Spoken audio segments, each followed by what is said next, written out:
Shoranur railway സ്റ്റേഷനിൽ ട്രെയിനിൽ നിന്നും വീണ്ടും കഞ്ചാവ് പിടികൂടി. ബാഗുകളിൽ സൂക്ഷിച്ച നിലയിലായിരുന്നു കഞ്ചാവ്. 3 കിലോ 700 ഗ്രാം തൂക്കം വരുന്ന കഞ്ചാവാണ് ട്രെയിനിലെ സീറ്റിനടിയിൽ നിന്ന് കണ്ടെത്തിയത്.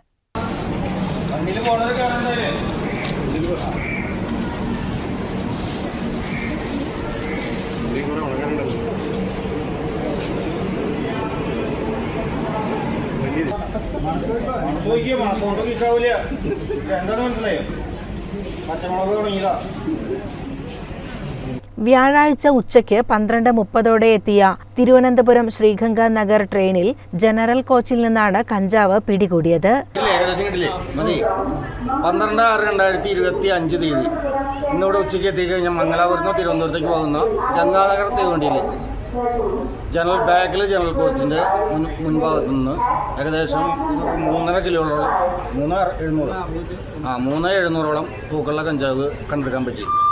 വരും ദിവസങ്ങളിലും കൂടുതൽ പരിശോധന ഉണ്ടാകുന്നതാണ്. കുറച്ചെങ്കിലും സമൂഹത്തിൽ എത്തുന്നത് തടയിടാൻ വരെ ഞങ്ങൾ ശ്രമിക്കും. Railway SI Anil Mathew, SI CV Haridas, Gokuldas, Shyam, special branch ASI Suresh, SCPO Sasinarayanan, Anoop എന്നിവരുടെ നേതൃത്വത്തിലായിരുന്നു പരിശോധന. CCN ഷൊർണൂർ.